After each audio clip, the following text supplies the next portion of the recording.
And we got a couple interesting small developments that we want to share with you. Going to be pretty easy because I think they're mostly Ellie and there's a little bit of other folks as well. So, part of, and I'll kick this off regarding a finance committee. We we have a lot of juggling, or we have to get a good solid understanding of our finances, and then we need to be prepared to pivot as needed to accommodate whatever changes out there in the world of speed and whatnot. And so we came to a point where the executive committee concluded that we need to dedicate some time working on finances, a lot of finances. There's a lot of numbers out there because we now are just building. We're also generating revenue. So we've got to figure out how all these items play together and ensure that our finances are in a solid footing and so forth. And so we all collectively in the executive committee concluded that we needed to stand up a finance committee. And as those of you who've been doing this since the beginning, which includes me, you all know that I'm not a very good, strong financial person, so I can't help with that too much. I can do construction work, but I really can't contribute soundly to any financial matters. So some of the folks on the executive committee thought about who could be on that committee and how they wanted to proceed, and that's how we got to where we are now. I guess, Ellie, if you could kind of take it from here. Oh, about the finance committee? Yeah. Yeah. So we, well, by we, I mean, I think Jeff, Shannon, Steve, and I, a number of us had different hands in putting together a charter for the finance committee. Is that what you want to talk about, Steve? Is the charter for the formation of this? I do. I had to get my hands on it here. Or can you get your hands on it right away? No, I have it up. So it was distributed as part of your board pack, but essentially what we want to do today is to get the blessing of the governing board to go ahead and create a finance committee with these characteristics. I'll make it bigger. I think part of it, yeah. I think that the structure that and you better keep me honest here, Ellie, because since it's really not my bailiwick, I really didn't study this too much. But I guess one of the biggest concern was who is empowered to make decisions about our finances, or how's that handled? And I think one of the things that we concluded was the finance committee has lots of chops. They have financial chops, but we don't want them doing anything. So as you can imagine, anything that the finance committee discusses that seems relevant and important, they'll be sharing it with the executive committee. And as always, any decisions that can't come out of the executive committee, they're going to be shared with you, and we'll need to get your approval of any changes that we want to make. And that was one of the, from my perspective, one of the main tenets of it was to make sure that there was controls over it to ensure that we're communicating properly, keeping open lines of communication. Is there anything in there, Ellie, you want to highlight? Well, I wanted to speak a little bit to the governance. So under our bylaws allow for creation of committees of the governing board versus subcommittees of the executive committee. So this is explicitly a committee of the governing board. And one of the things that Steve touched on, but that we just kind of want to tread the line, is that the bylaws also reserve certain financial matters, for example, taking on debt. Those are reserved for the governing board. The executive committee can't do that without governing board approval. But some of the other things that the finance committee may be involved in, its duties are listed at the bottom. Like, for example, preparing and recommending the annual operating budget, that goes to the executive committee before it goes to the governing board. So that's why we wrote some of these things where essentially this committee is a committee of the governing board, but a lot of its direct interaction will be with the executive committee. So you'll note some things say it basically reports to the executive committee for this and then to the governing board for that. So I just wanted to make sure everyone was clear on that, because this committee does refer both to the executive committee and the governing board. So that might be a little bit unusual if you weren't expecting or understanding why that was. And Paul's got his hand up for a question or comment. Yeah, Ellie, I have some recommended improvements to the text and comments So the first thing is in the second paragraph, it says that the members of the Finance Committee shall be appointed by the Executive Committee. And I think that's fine, but it should be subject to confirmation by the governing board. So the Executive Committee can recommend certain people to be on the Finance Committee, but the governing board ultimately should have final say on whether or not they agree that those appointments are legitimate. So I would suggest that we add that, and I'm going to stop and wait for comments.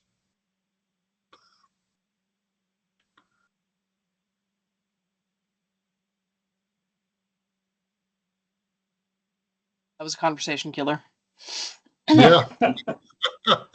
No comments. So, I mean, so it would read something along the lines of members of the Finance Committee shall be appointed by the Executive Committee and confirmed by the governing board, and then so on and so forth. So that I would just add that phrase. Makes sense to me.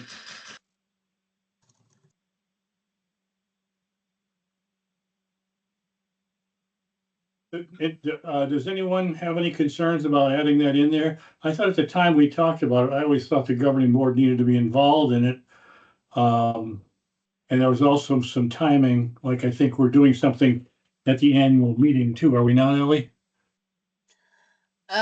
Well, so the annual meeting is referred to here. So it says that basically the way this is set up is similar to how delegates are appointed, where the Finance Committee is formed each year afresh at the annual meeting. And so that was how it was set up. But then we also have this clause in here so that we don't have to wait all the way until this year's annual meeting in May before we form it for the first time. And I think we did have some discussion in executive committee about whether the appointments should happen by the governing board or by the executive committee. And my recollection of the consensus was that since so many of the discussions, a lot of the discussions are more tight between the executive committee and the finance committee. So it made more sense for the executive committee to be doing the appointments. But I think that from a governance standpoint, Paul and Ross, it's hard to disagree that the entity, the board, which is creating the committee, should not have oversight over the appointments to the committee. Yeah, and is there not, Ellie, in there? I think when we talked about this before, I missed part of this, but my thought had been that we want the best and the brightest in this group. We want people who really are sharp, that can make sure that we don't do anything stupid or that there's something that they thought of that we really should do. And so at the time, I thought people might want to stand into this, but may not know anything about CUDs. So they would be facing a tough learning curve. So my initial thought had been that how the group is established would be done under the control of the executive committee. And I think there was some resistance to that suggestion because I think, and rightly, it was pointed out, for example, that there's somebody that maybe one of you on the governing board says, I got somebody who'd be a great person to do it. They may know twice as much as the rest of our executive committee knows, and we'd be fools not to have them in there. So I think we've got it structured as well to add someone at the recommendation of the governing board, not exclusively at the recommendation of the executive committee. Yeah, and we did, to Steve's point, we wanted to make sure that that's what I've highlighted here. So the committee membership is not limited to governing board members, and there is also a limitation on no more than two. That should actually say voting members. Voting members of the executive committee, because the other thing as well is obviously we're a public entity under open meeting law, and the executive committee and governing board both are, non-advisory bodies, and so we have all of the rules around warnings and minutes and recordings and whatnot.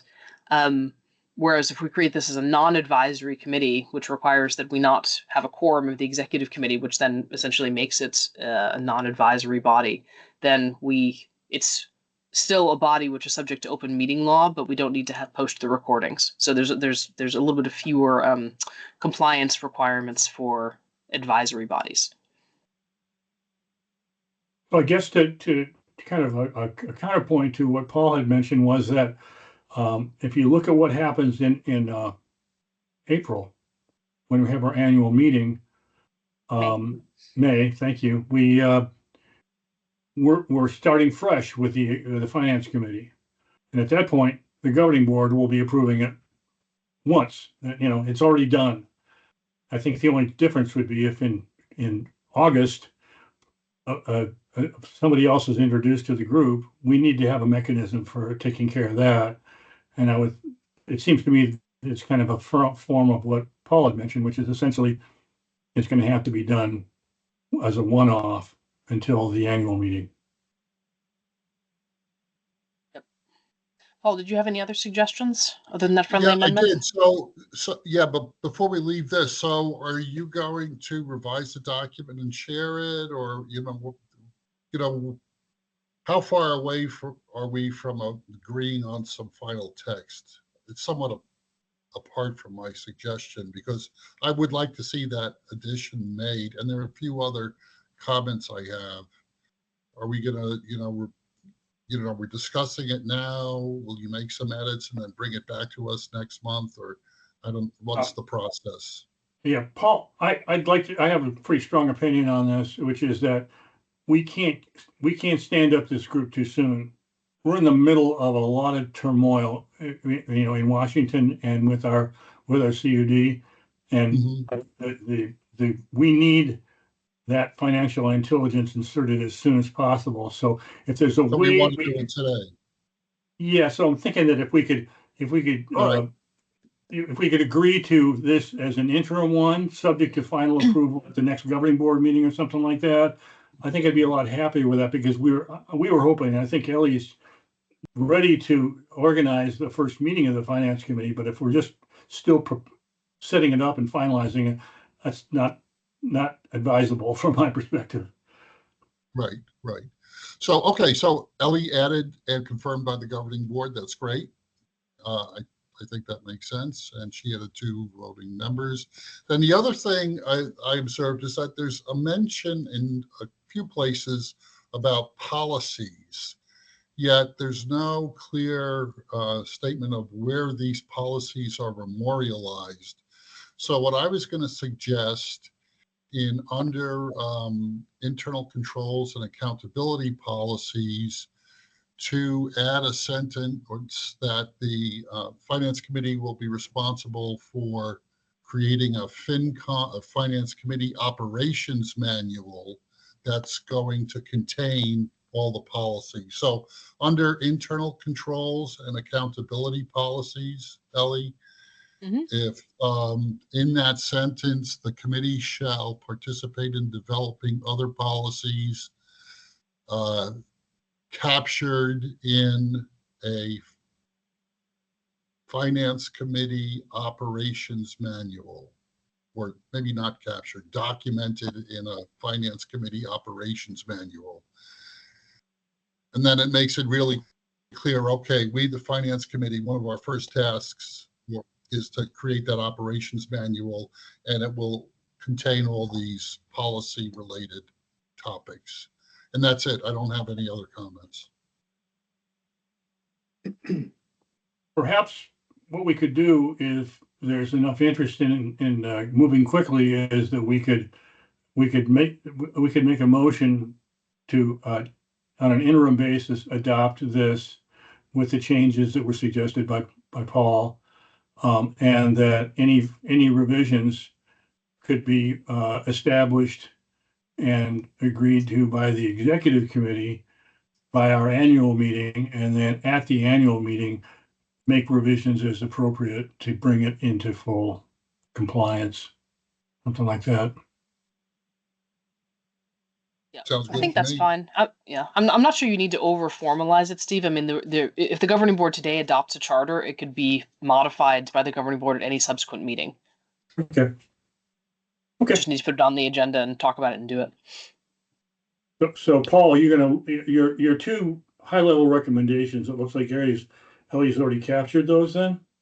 Yes,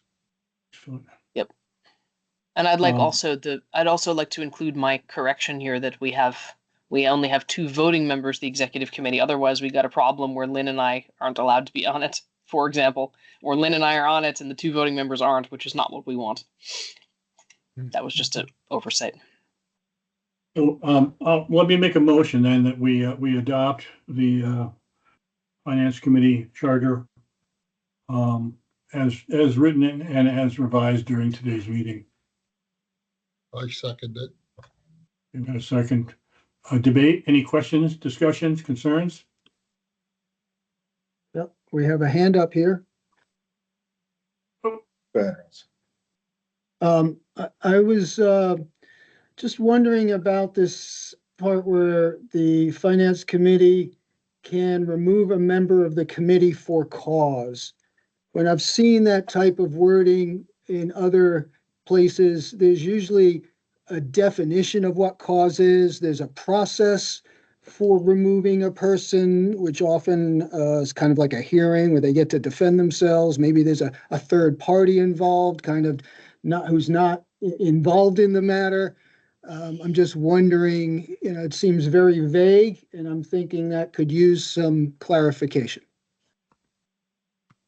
That's a great point. Do you think that clarification needs to happen tonight, or is that one of the things that, like Steve suggests, we could work on that wording and bring it back for revision? Because I think you're right. I mean, it was actually my suggestion that we add this because I wanted the facility to remove someone if they, don't show up or are disruptive, especially given the inclusion of non-governing board members, right? Because if we want to be involving some of our best and brightest minds, that's great, unless we have someone who is just not playing nicely in the sandbox.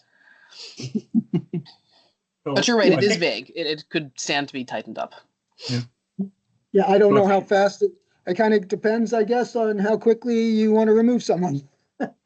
Hopefully not anytime in the short term. Well, I think that the Finance Committee is accountable to the Executive Committee. And if they're going to take someone out, they're going to be reporting it to the Executive Committee, and there's going to have to be some rationale. But I think it's a good idea too, Ross. I'm hoping that we can simply take your starting point for this matter and work on it between now and next our annual meeting. If that's acceptable to you.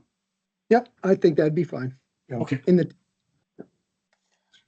Any other questions, concerns? So Ellie, yeah, this is Paul again. Ross, good catch. I would say that removal also should be subject to confirmation by the governing board.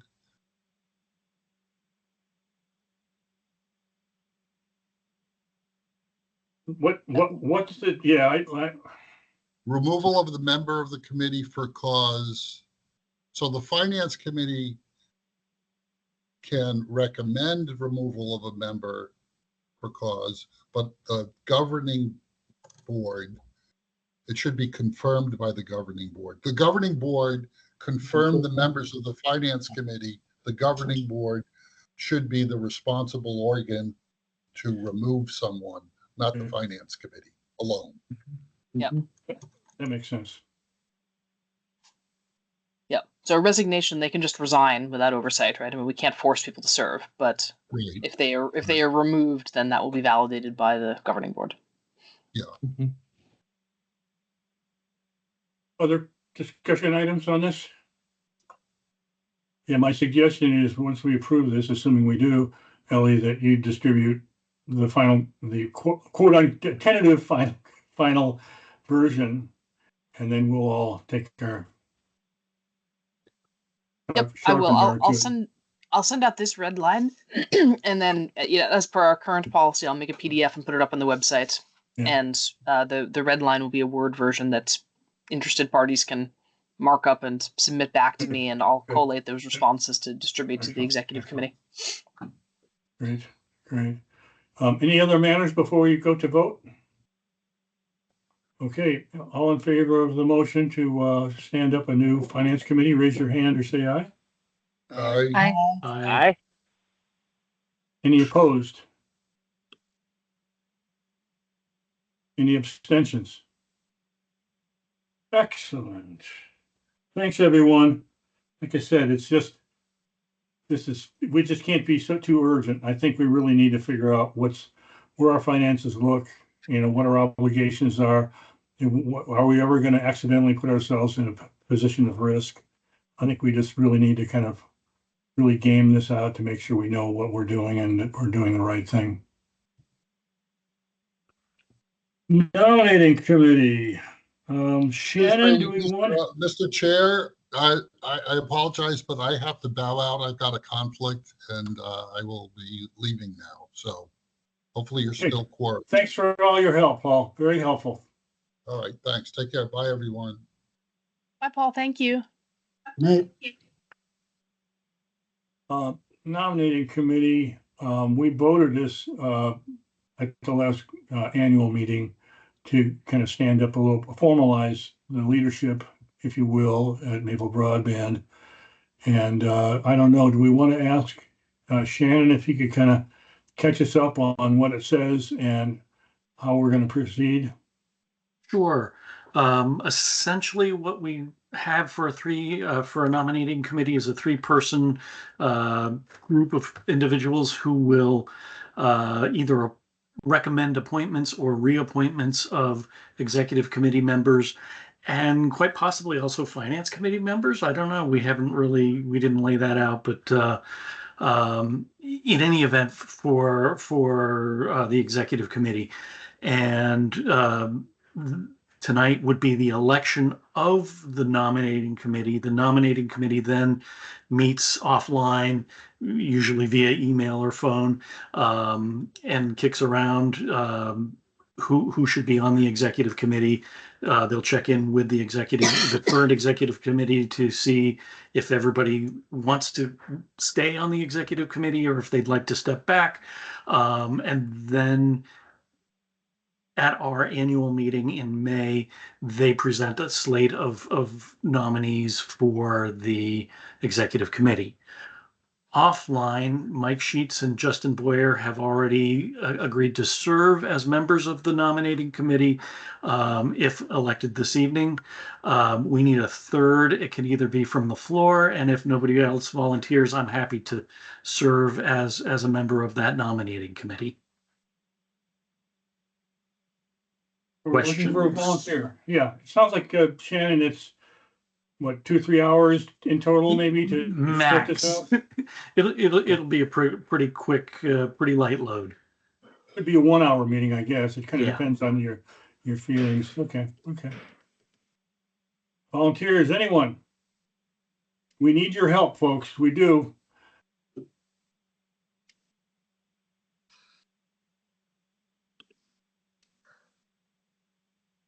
And barring a third volunteer, as I've said, I'm happy to serve.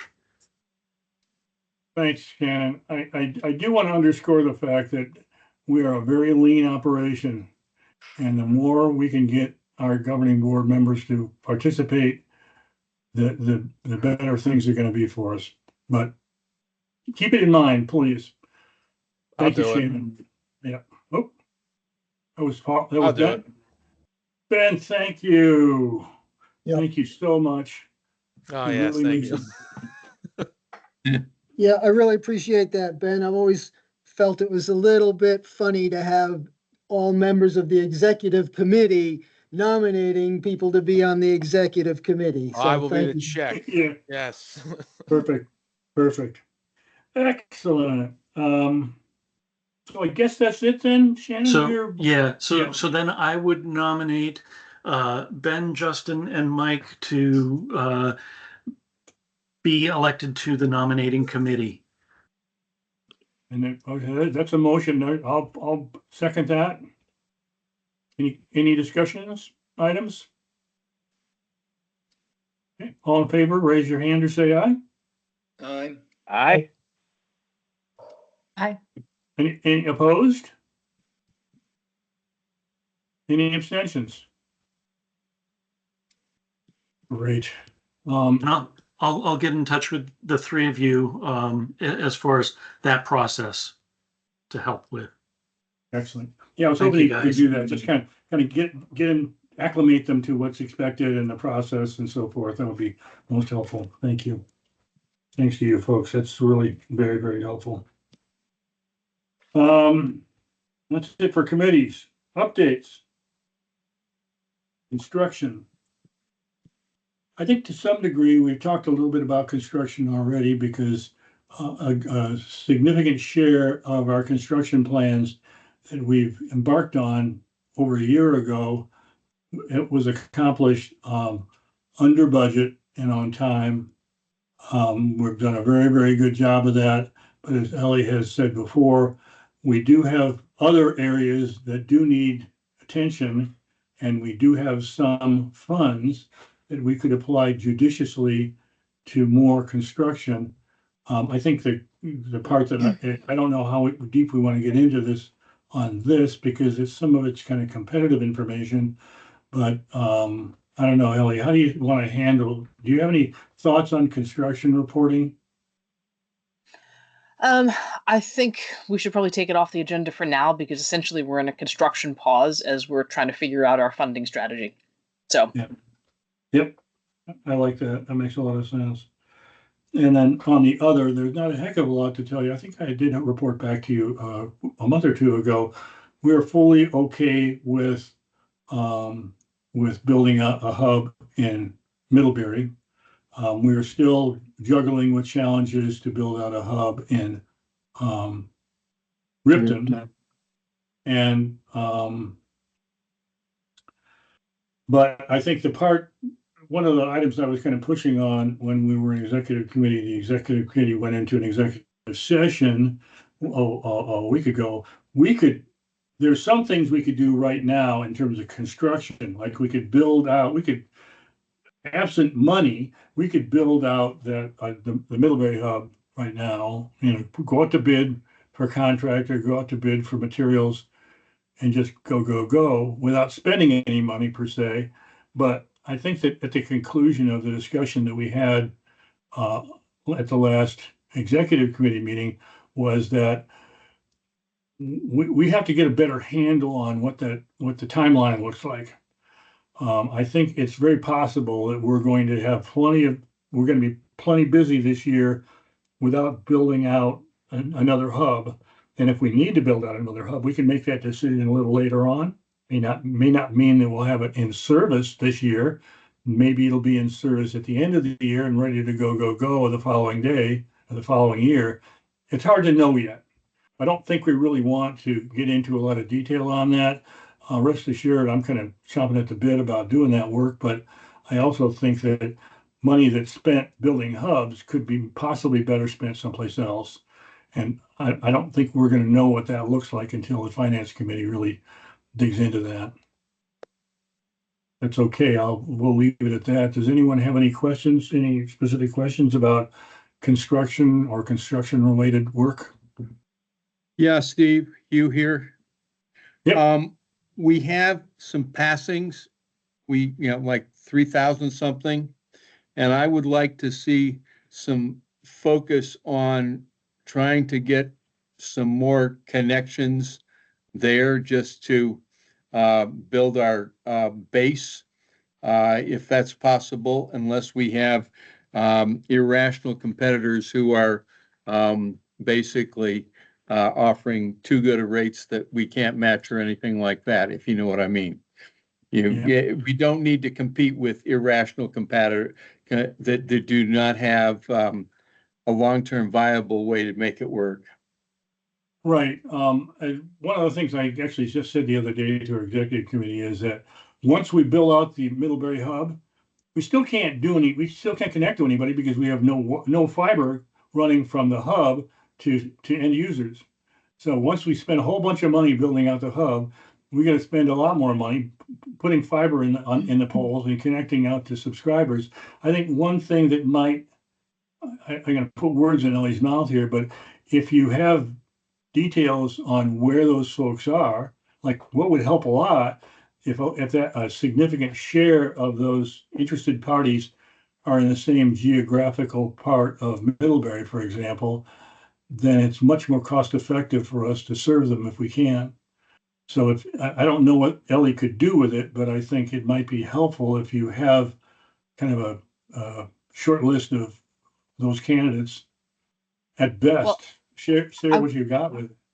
Yeah, if you don't mind, I want to respond to the other part of Hugh's question, which is that we do have an existing network that has been built and paid for and activated. And so one of the things that I've been working on, because obviously I haven't been working on BEAD and funding 100% of the time, is working with our marketing firm around exactly that, which is, and I actually just had a call with them earlier today, because they put together a marketing plan.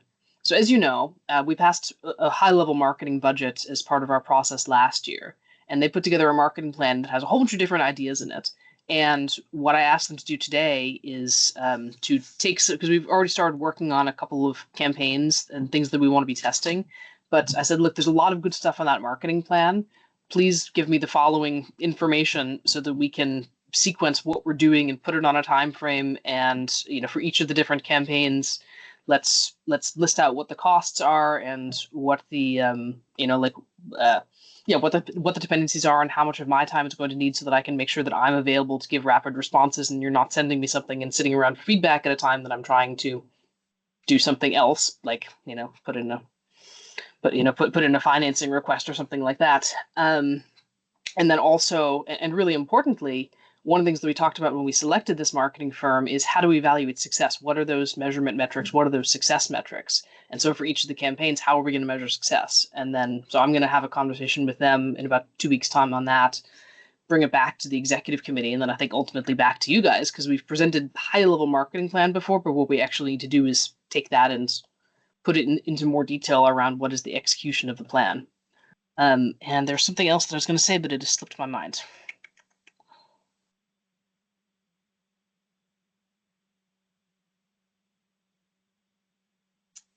Pada has her hand up. Maybe if she talks, I'll remember what I was going to say. Yeah, sometimes I walk out of a room thinking I'm going to go get something and then have to come back into the room to start over. I remembered it. I remembered it. And that is the website. So I forget if we told the governing board, but the executive committee earlier this year approved London Middlebury's proposal to redo the website because it was I forget what the number was, but it was less than kind of below what I thought the minimum we'd have to pay would be given what we paid the last time around. So it was a really good proposal, and there's obvious advantages to having the marketing firm that is doing your marketing operations and putting together your marketing strategies also do the website, and they're familiar with us. So there was a lot of advantages. So so that plan is also underway because it's obviously you're not going to get people's attention by having a good website, but our website right now is not a great website. And one other editorial comment is that just speaking of website and digital things, I made the point really clearly today that we've talked about this before, but we need to have, in my opinion, which I think is shared, we need to have more in-person visibility for our marketing campaigns this summer. It can't just be like all digital ads and all mailers that go out. Like we need to have some sort of a boots on the ground, whether that's some sort of going door to door somehow with ambassadors or whether that's pop-up events. And so yeah, stay tuned. Did we get to you, Zapata? You get Nope. what you need? Nope. She said I could go ahead. She still got her question. I just started talking in order to jog her memory. So my question and concern, we obviously had the town meeting day, and one of the questions that came up is, what's going on with Maple Broadband? Is Maple Broadband coming to Ripton? And I think that there's also, Steve, you sort of alluded to it, that there's some real challenges to identifying where an appropriate hub is or can be located. And so I'm just wondering if you can give sort of an update as to what those conversations are in the direction that this is going. And then more importantly, I introduced myself during the town meeting, but it's a very small sliver of the population to let them know that I was serving on the board and that, yes, you are coming, and that, yes, they could potentially change services at some point, but not feeling really confident about what that process might look like or even what a time frame might be in the reality of that.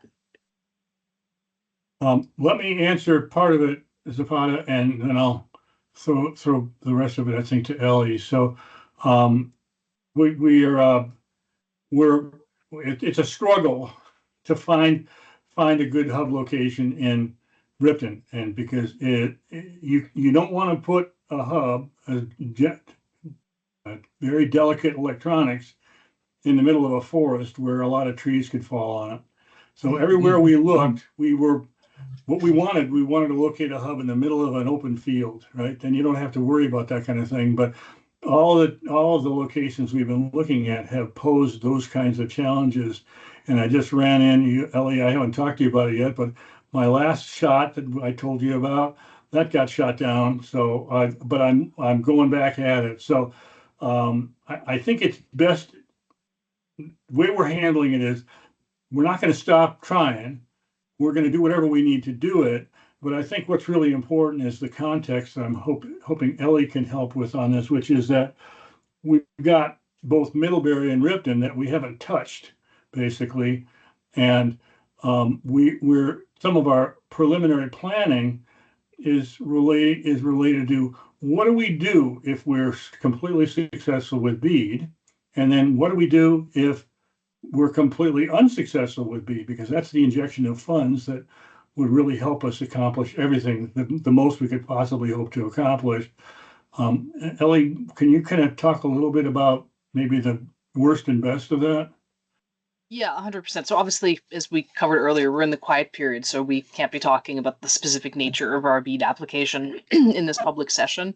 But I think the point I do want to make is that the governing board meeting that I missed in January because I was on vacation and it was midnight, you guys talked a little bit about what the policy of the district might be as regards to building in areas that aren't required under our universal service plan, because we all understand the very first duty that we have conceptually is we need to make sure that everyone who does not have access to broadband gets access to broadband. That's the first thing. So that's the first priority, regardless of how we fund it. So our challenge writ large is we have the scope, we have to figure out how we fund it, right? And then the second thing is what other areas, if any, that are outside of our universal service plan do we wish to fund? And then what's going to be the cost for that, and what's the timing for that? So I think that's my opinion is that I think we do need more certainty around that, because I think that's going to be the answer to your question, Zapata. Because, like, for example, if there are areas in Ripton where there is no service right now, then that would be a gap under the universal service plan, and we would need to fill it. If there's an area in Ripton that we don't need to go down that path to get to the unserved address and everyone there has Fidium, then we need to decide, are we going to build that or not build that, right? And there's similar conversations around people who have Comcast but don't have access to fiber from anyone. So I think we discussed that, or you guys discussed that some in January, and I think we need to revisit that as a district and make a very clear decision one way or the other. But I think it makes sense to do that in a month or 2 or 3 or whenever it is that we have certainty around what is the plan to do the first and primary thing, which is to achieve our universal service plan objectives. So that's a great question. I'm glad that people are asking, and I think it's also a little bit encouraging that people in Ripton are interested enough to be wanting service, because that was a kind of a question in my mind of, if Fidium is already in an area, does that mean that people don't care and don't want us, or is there actually some sort of latent demand, and how much demand is there? So I think it's interesting, right? Because people might be interested in theory, and then when they see that we're more expensive, they might not be so interested. But again, this district is going to be here for the long term. And so one of the things that the district may decide is that, okay, if a lot of Ripton has Fidium, then and there's no grant funding to build it, perhaps we don't build it for now. But to Steve's point earlier, maybe we undergo some activity to say, listen, if enough people in this part of town actually do want service and we think there's a positive business case, different story, but we got to figure out how to fund it. So then, we behave just like, because we're right now, we have had so much grant funding and we're a mission-driven organization, and that's fine. But when it comes to building out areas that have existing broadband competition, we need to think more like a commercial business and say, what's the business case and does this make sense? Rather than just, yep, we're going to put fiber everywhere. Does that make sense? It does. Thank you. Yeah, non-answer, but I think it gives you enough to have conversations with your fellow residents. So thank you for being there and holding the flag. Yeah, we actually used Fidium was pretty open about what they were building, and we knew a year ago that they were going to be building in Ripton and in Middlebury. And Ellie looked at that and looked at where else Fidium was building, and they basically helped Ellie make build decisions about where we're going to go next. And she was basically, they're already saturating these areas, so let's work other areas that aren't being saturated, which is essentially most of the rest of Addison County isn't getting a lot of attention from Fidium. So for example, I live in Ferrisburg. They haven't built anything there yet. So we need to, it's a good place to go because there's no competitor. So that's, part of what's kind of informing our decisions. Yep. Great. We're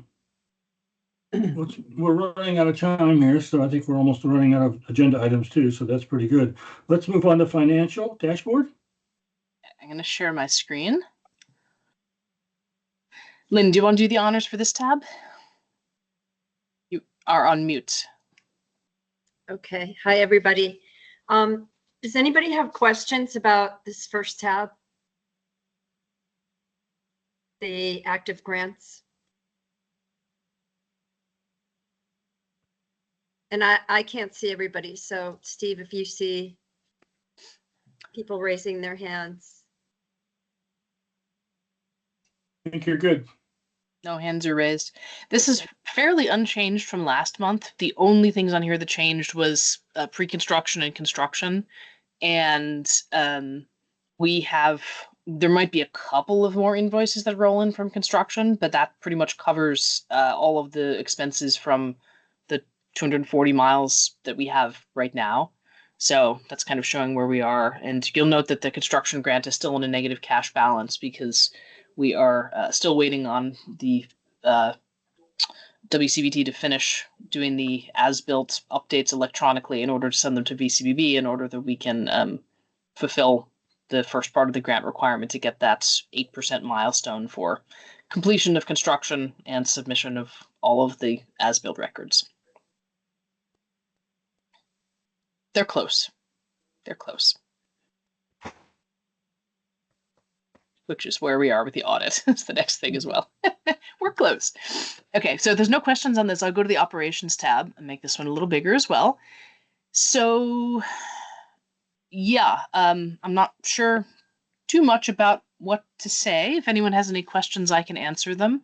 But yeah, we are still relatively close to our plan, which was last revised in October, and obviously is part of the work that I'm doing now. I'm having a look at revising the financial model, so there will shortly be some updated projections. And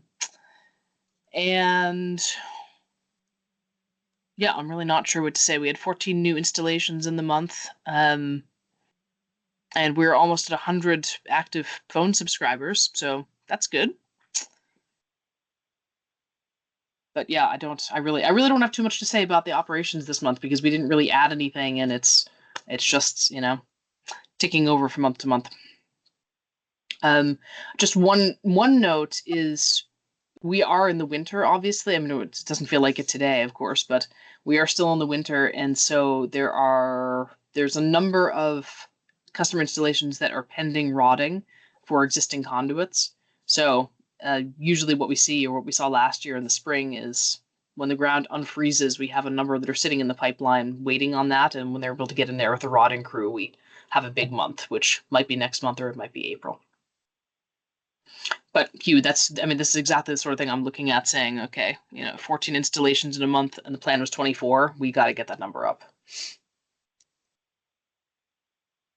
Yeah, no, I agree.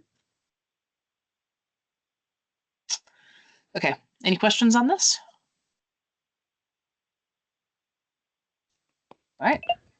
Ellie, Justin. real quick, I think Yeah. we talked about this at some point, but kind of, and maybe this is what you're needing the finance committee for, but kind of the expense that we are, like the actual expense that we're experiencing with the customers without the construction and taken into account. So kind of our running expense, so that we could have a visibility on just our operating costs, essentially, without the construction stuff. Yeah, I don't want to speak for the finance committee before it's been formed. But one of the things that I've been thinking about for some time is, I mean, this is a dashboard, but having to think about what are the KPIs and how would we represent our progress towards operating break even, and then what are the other than operating break even, which is kind of an obvious one. What are some of the other big milestones that we should be reporting on? So if you have any ideas in that regard, or you want to join the finance committee, feel free to send them through. Mhm. Anything else? Okay.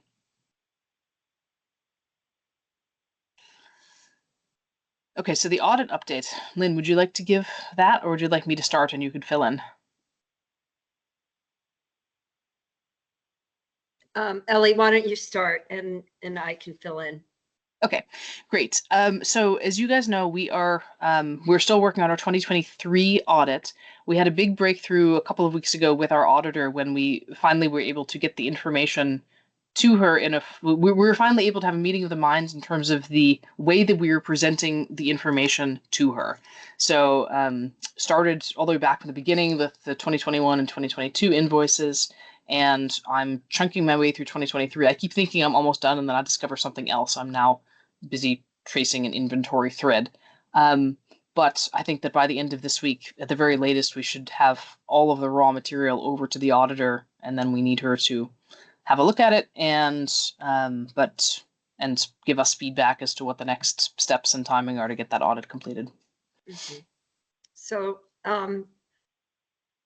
this piece that's been hanging up the audit is capitalizing the construction, pre-construction and construction expenses by site. And something was done in 2022 that created some issues in 2023. And so part of this is just sort of cleaning up what happened in 2022, sort of going back and creating a consistent way of capitalizing the expenses associated with pre-construction and construction, and doing it in such a way where it is by project. And this is the conversation that should have happened way back in 2021 or early 2022, and it didn't. And the good news is, in collaboration with the auditor who did the audit back then, we are, Maple Broadband, able to go back and essentially restate what, that financial statement in 2022, and to do the capitalization of all these projects in a consistent way. And that's been a lot of work on Ellie's part to go back to see what happened in 2022. And we have a phenomenal bookkeeper who's been working with Ellie and will be doing all the journal entries that are needed to kind of get back to the start line and to be capitalizing things in a way that it's easy to follow. And so still in progress, but I'm feeling very hopeful that once this happens, Darlene, the bookkeeper, she's ready to go. And, 2022 got the sign off on that to be able to move forward, for Darlene to move forward. And Ellie, you're finishing up 23. And then again, getting the go ahead for 23. And part of this is the auditor has already done a lot of the work. So before we're changing anything in 2023, she needs to know what it is so that she doesn't have to redo all the testing. So I guess this is all to say we're getting there. We don't have a date for completion yet. And I'm anxious for that date for completion because we need to start 2024. So anyway, progress. yeah, there's other reasons as well, but yeah, the finish line is quite in sight. Mhm. Finally. Yeah. So any questions about that?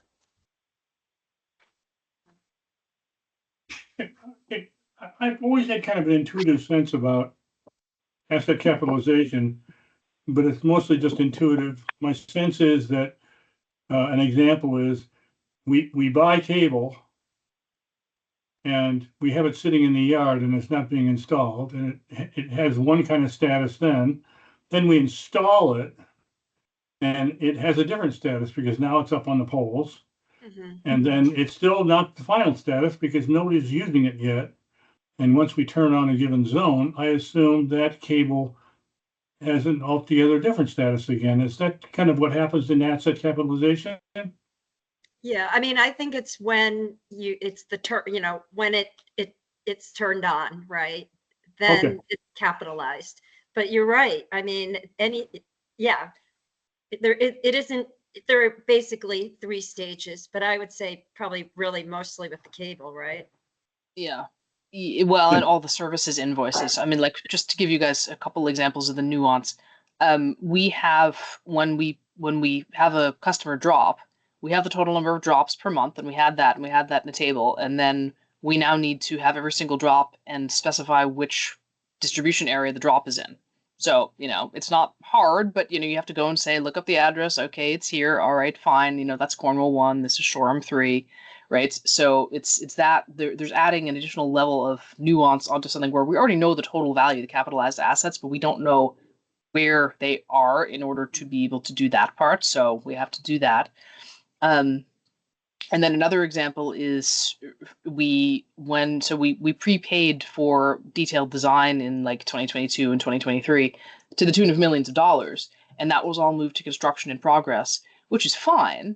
But for example, we paid for the entirety of the design of so what we had called phase 1 was all of Cornwall, Shoreham, and Orwell. And as you guys well know, we built a lot of that, but we haven't built all of it. And some of the areas we don't have any plans to build in the immediate term because there's existing GoNet speed fiber there.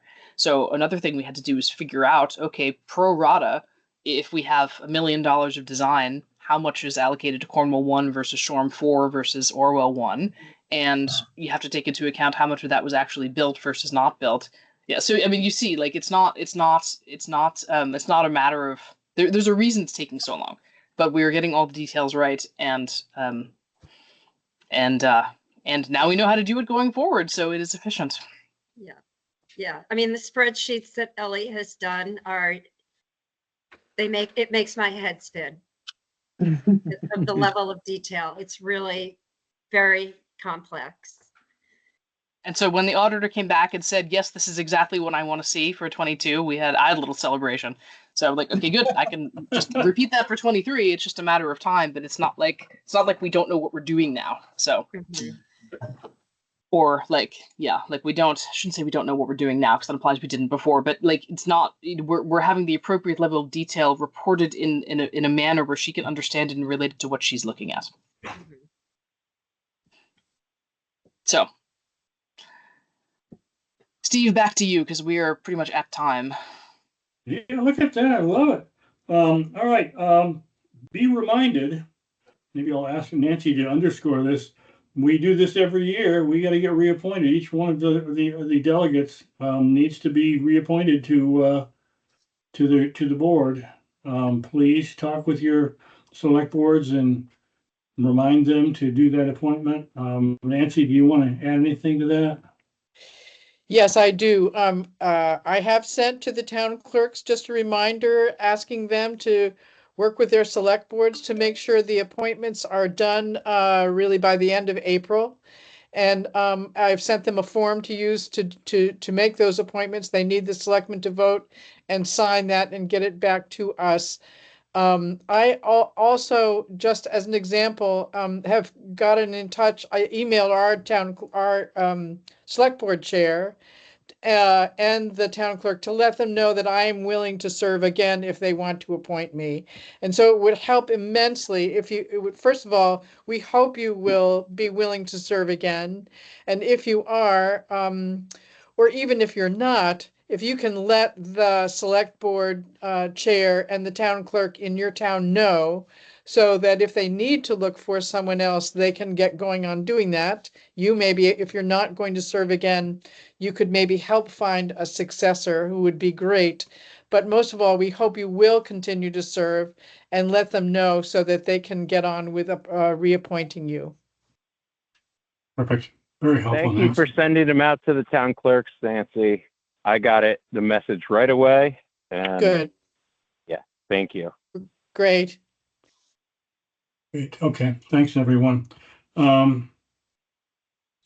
Okay, next meeting on April 15th. I'll entertain a motion to adjourn. Steve, hold on one sec. Is it the 15th or the 8th? Second Tuesday's dear. the 8th. Oh dear, I messed that up. Oh, what is it, Ellie? It is the 8th. Whoop. All right. Thank you, Adam. I will fix the posted agenda online so that anyone who downloaded won't be confused.